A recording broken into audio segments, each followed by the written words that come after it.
Hello, and welcome to the final part of my interview with Elisa, recorded about 7 months after she discovered her husband's affair. If you haven't already listened to parts 1 and 2, I encourage you to go back and start there. They provide important background and a deeper context for what you'll hear today. In part 1, Elisa shared how she discovered the affair. In part 2, she talked about gaining clarity, navigating the pain, and facing difficult decisions.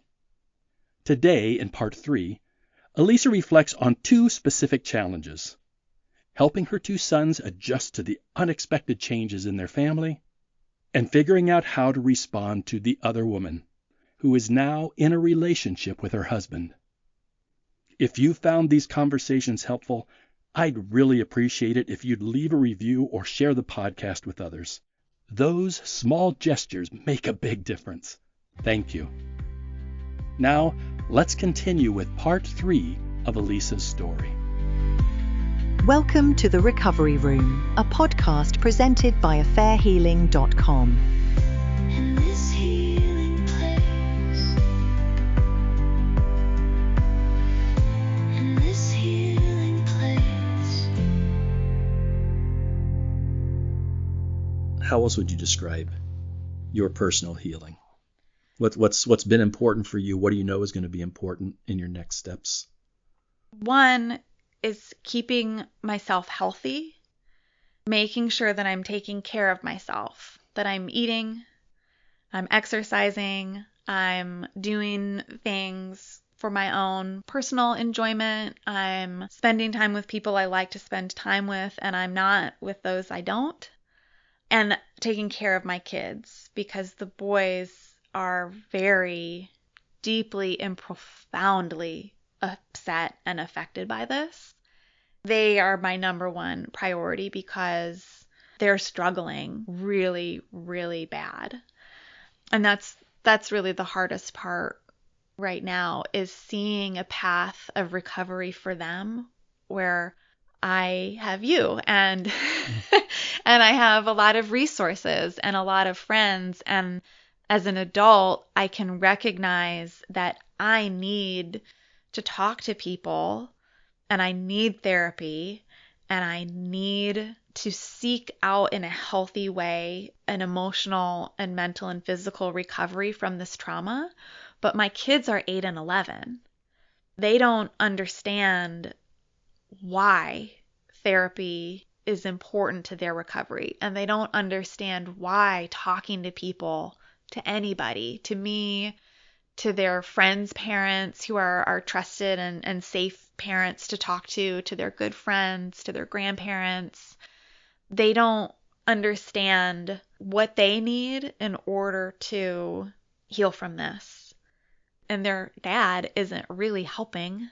Well, you had mentioned earlier that his perspective was, this isn't going to be that much of an adjustment. It's just going to be in different places. They'll learn to adapt. Kids will be okay. So are they okay? No, they're not okay at all. My oldest, who's 11, is really, really angry. Thankfully, he does talk to me about his anger.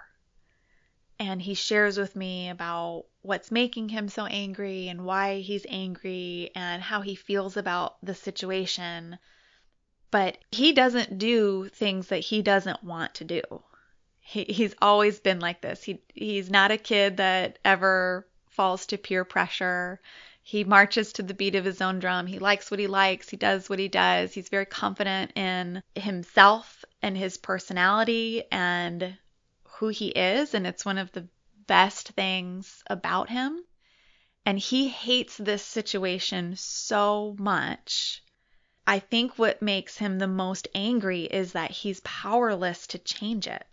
Where in other situations in his 11 years of life, if he's been in a situation, his friends all wanted to play football, he didn't want to play football. He said, okay, I'll see you later. I'm just going to go home. And it's no hard feelings. He doesn't come home feeling sad that nobody wants to do what he wants to do. He's just like, I'm cool. I'll go find something else to do. In this case, he doesn't want to spend time at his dad's house because he's angry with his dad and he's got strangers living in the house. Then he looks to me and says, you're my mom. I need you to fix this. He doesn't understand how to process the anger of the situation and how to cope with those feelings and not be able to actually change the situation. Most family and child therapists would certainly encourage a fair amount of time after their parents have separated or divorced before introducing new people into the mix for the kids' sake. Mm-hmm. And I guess people would have different opinions, but I would imagine most would say, it'd be closer to the 1 year mark, maybe. At the earliest. But their father did not wait so long. He moved very quickly in introducing them to his girlfriend and having her move into his place. Have they expressed their feelings about that to him? Yes. And what have they told you about his response? They say he does one of three things. He either ignores them entirely, and doesn't respond, which is his typical response to confrontation and conversations he doesn't want to have. He responds sarcastically and says things like, "Oh, I bet it's so much better at your mom's house," and really diminishes what they're trying to say to him. Or he gets angry with them and he yells at them to shut up. There's not a lot of listening and compassion and just understanding that is happening over there.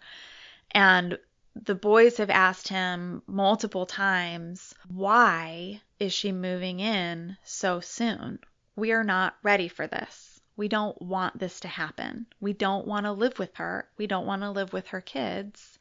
My older son said just the other day, he said, Dad must think we're really stupid to believe the reasons why he says she had to move in. And I said, well, what are his reasons? And the boys said that their dad told them that she was looking for a short-term rental and couldn't find one that was affordable. So the only other option was for her to move in with him. And my older son was like, well, if she can't find a short-term rental, then why doesn't she rent a long-term rental and live somewhere for a year? There's lots of apartments around here. This is your 11-year-old saying that? Yeah. He's like, I don't understand. Coming up with solutions for us. Yes, exactly. He's just like, I don't. And so they're both like, Dad lies to us. We know that he lies to us. And it drives us crazy that he doesn't listen to us when we tell him what we're feeling and thinking. He doesn't ask our opinion about what's happening in our living situation. We didn't even get a courtesy, are you okay with this? It was just, here's what's happening. Then when we ask him for answers, he gives us crappy answers that we can tell aren't the truth. So what are things like typically when they come home from visiting their father? It depends on what transpired over there. So if something dramatic transpired, then they come home and I hear about it almost immediately. Someone bursts into tears. Someone gives me the whole story of what happens. And that happens pretty often because they're moving just so fast. And then other times they're just happy to be home.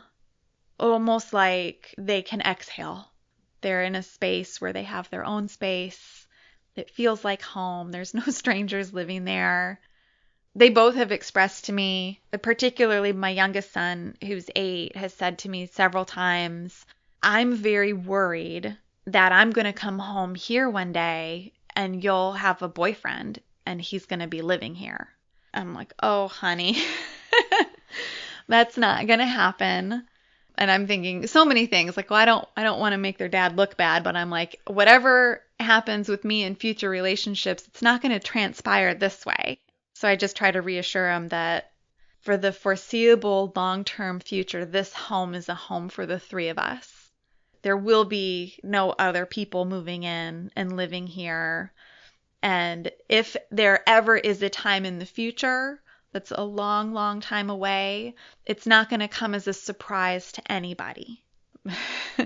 And then usually on the days that they have to go back to his house, The nights before are hard. Both of the boys are very emotional, knowing that the next day they have to go back to his house, particularly from my 8-year-old. He gets real moody and really grumpy and really mouthy and is self-aware enough to say, I'm really stressed out. He'll put his hands on his face and he'll put his hands up on his forehead and he'll say, I am really worried. I don't want to go to Dad's house. I'm worried about what's going to happen when I go there. And I just feel so stressed out about it. What do they worry about? I've asked him and said, what is it that worries you? And my youngest has nightmares over there a lot, but he's terrified of having nightmares, not only because the nightmares are scary, but because he doesn't feel comfortable going into his dad's bedroom to seek comfort from him because the girlfriend's in there. And he has nightmares over there so frequently that he had been kind of braving the girlfriend and marching across the hall anyways, and now their dad locks the door. So even if it's long past any time of night where they would be being intimate, the door is still locked. So my youngest will have a nightmare and he'll go and he'll try to seek comfort from his dad and he can't even get the door open. So he's worried about that. And my older son is mainly worried a lot about other kids in the house. There's another boy who's about the same age as my youngest, and there's a teenage girl. And my older son is just angry that there are interlopers in the space. My oldest son is suspicious that when he and his brother are not at their dad's house, that the boy sleeps in their bedroom.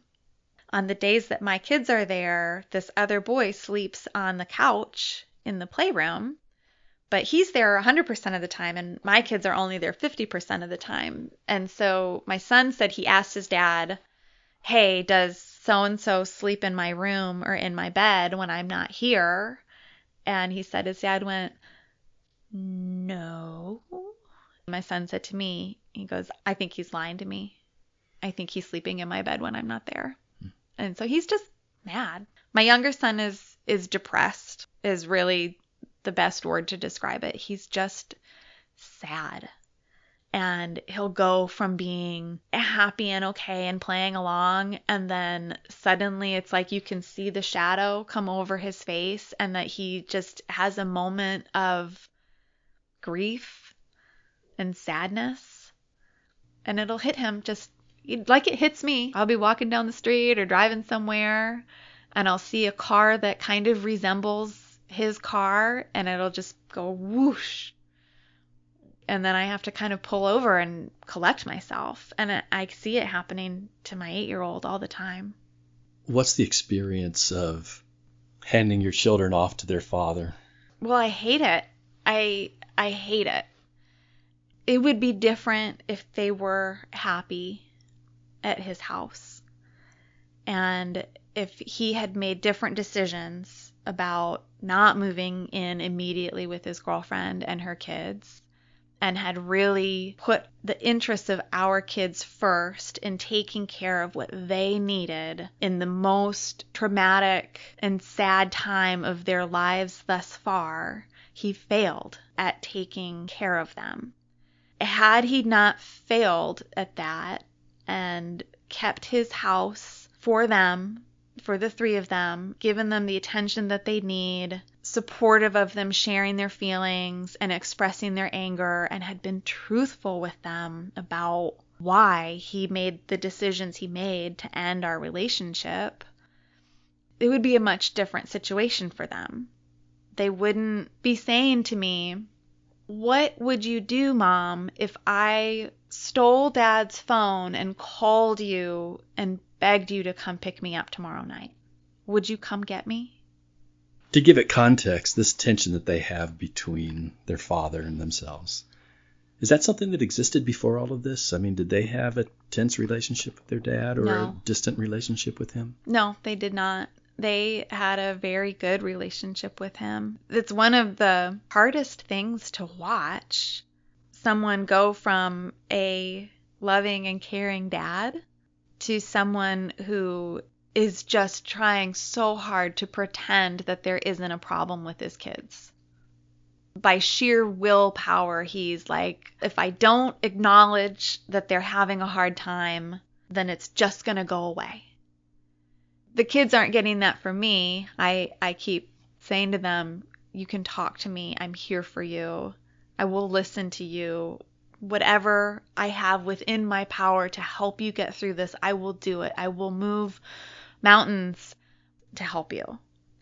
They get nothing of that from their dad. And just like I never would have thought he would have been a cheater, I never in a million years would have thought that this man would be someone who would knowingly ignore the needs of his kids in order to serve his own interest. Here's a man who has hurt you deeply, and now you see how it's affecting your children, his children. It would be very easy to point out to those boys, look how bad your father's being. The evidence is there. I know you're not doing that. I'm not doing that. Why? It's not what's right for the kids. I can point out to my close friends and to everybody else what a bad father he's being, but they're 8 and 11, and they are seeing it for themselves, what kind of person he is. I don't need to spell it out for them. He's going to be a part of their lives forever, and he's going to be a big part of their lives until they're old enough to make the decision for themselves whether or not they want to continue to have a relationship with him. If I vilify him and use his bad behavior against him to turn the kids against him, that doesn't benefit anybody. He's not going to go away. The best thing that I can do for my kids is sit with them, grieve with them, and listen to them, and be compassionate and empathetic towards what they're experiencing, and also try to help them know that their dad loves them, because I know that he does. They love him too, and I just keep saying, I'm so sorry that your dad is hurting you. I'm so sorry that he's not being truthful with you. I know he still loves you.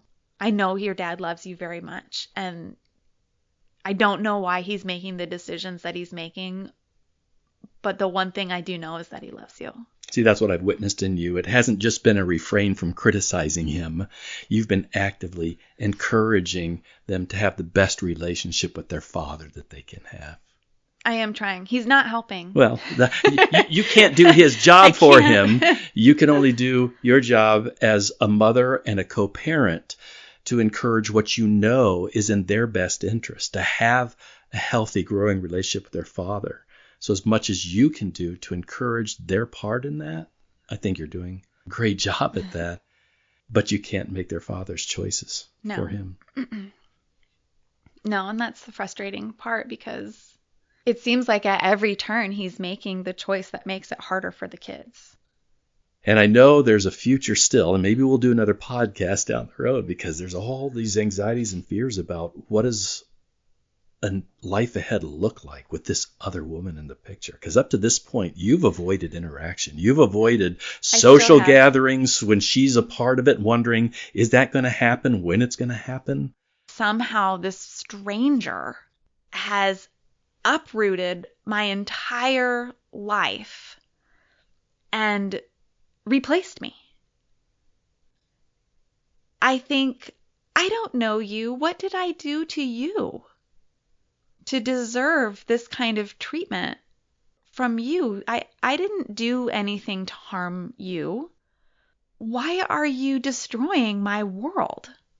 My life and my family unit, you've waltzed in. You started a relationship with my husband who you knew was married. And you knew he had young kids. Who does that? A little more than 3 months after moving out, his girlfriend and her 2 kids moved in with him. So the 50% of the time that my kids are living at his house, they are now also living with the woman who broke up our marriage and her children. And so I find myself really bothered, especially because she seems to be making herself more permanent in his home and in my kids' lives. And I'm very troubled at the prospect of needing to interact with both of them for the foreseeable future because my kids are young. And I'm trying very hard to figure out how do I manage those interactions without completely losing it. I have written a letter. I haven't printed it out yet because it's still being edited. But I feel like I'm on the clock for this because she lives there, and there's going to be a day where I have to go pick the kids up at their house, and I have to go to the door. And I'm not prepared yet, but I have been writing a letter, and I'm trying to shorten it. It's too long right now. I have a letter that, in the event that you encounter her. Yes, because like you said, if I'm not prepared for it, this is something I have control over. I don't know when I'm going to see her, and I don't know what the situation is in which I will run into her, but it's going to happen. And if I have a plan, knowing that if I speak to her, it will be ugly. I will say all the things. I will call her all the names. I will not be kind, and I will make a scene. I know this. Part of me wants to do that.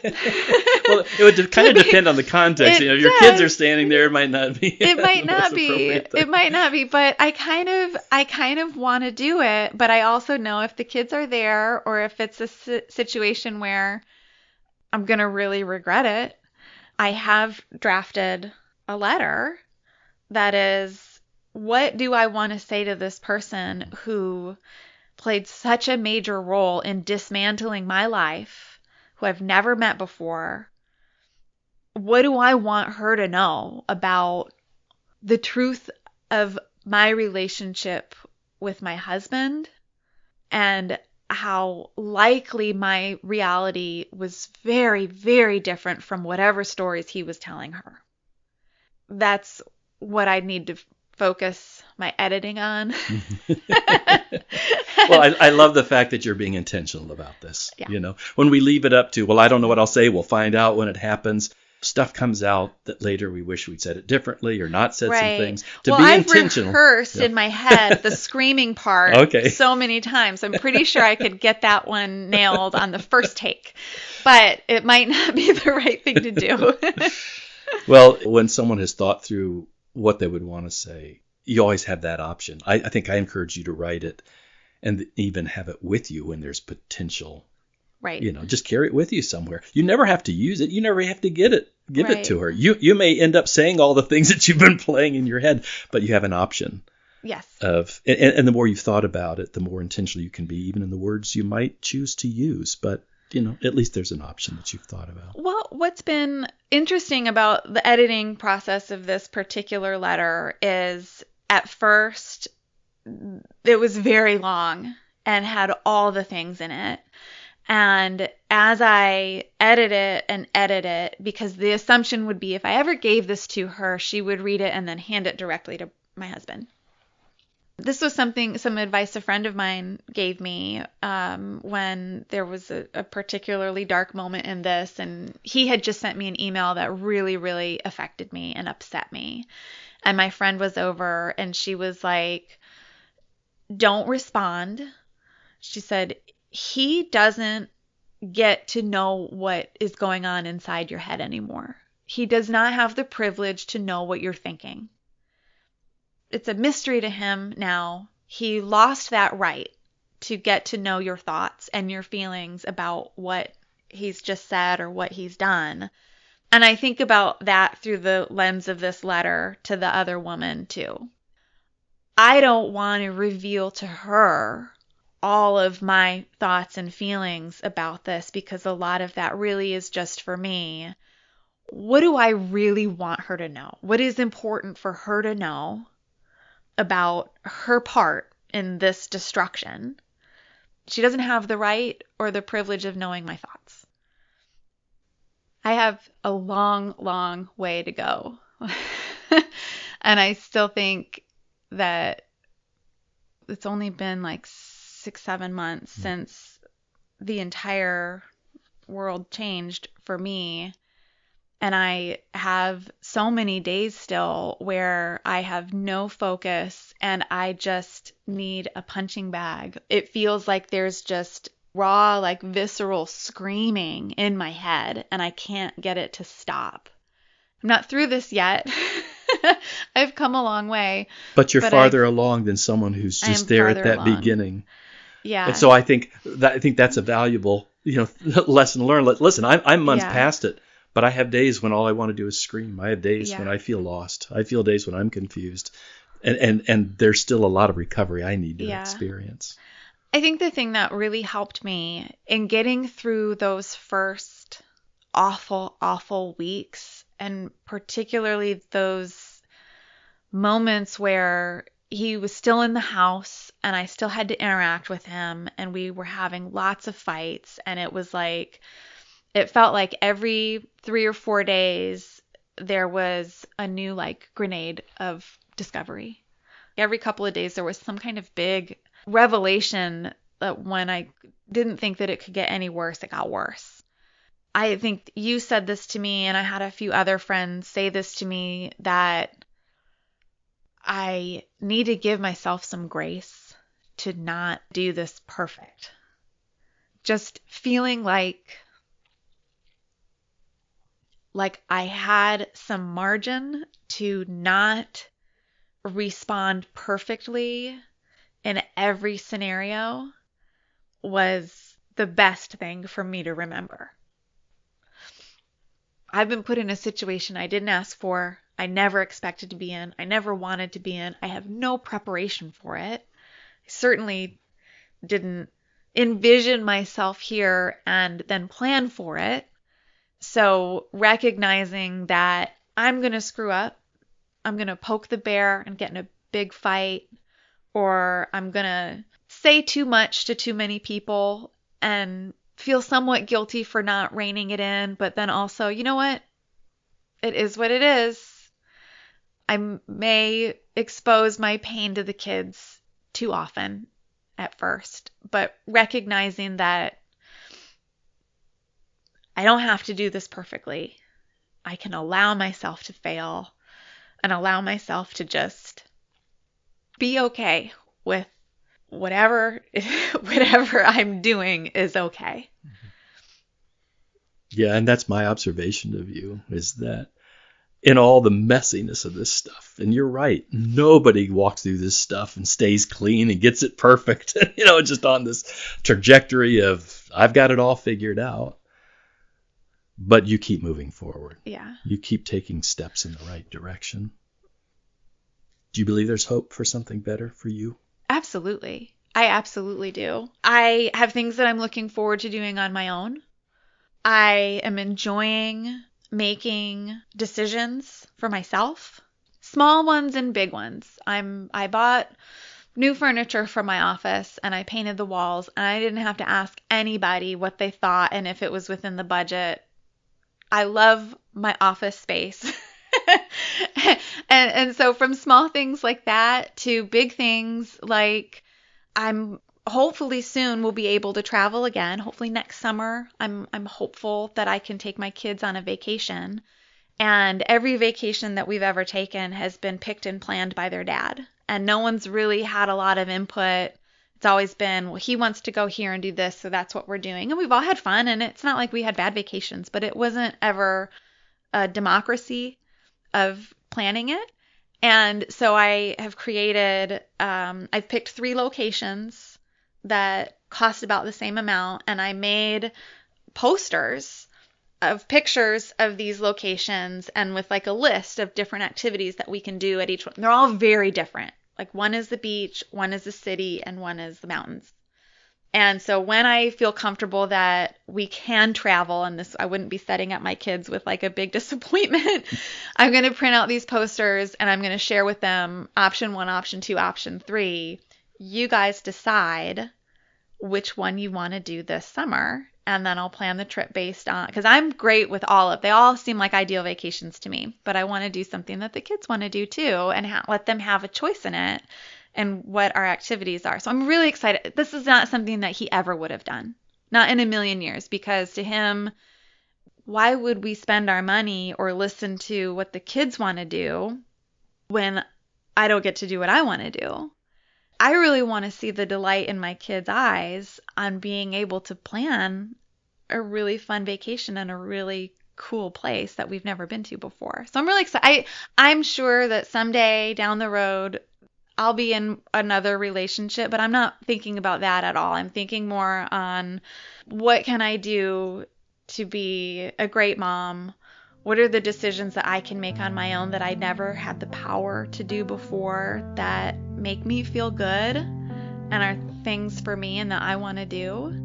And, what can I do with my kids that is special and unique and different, that is not the same experience that they're getting with their dad?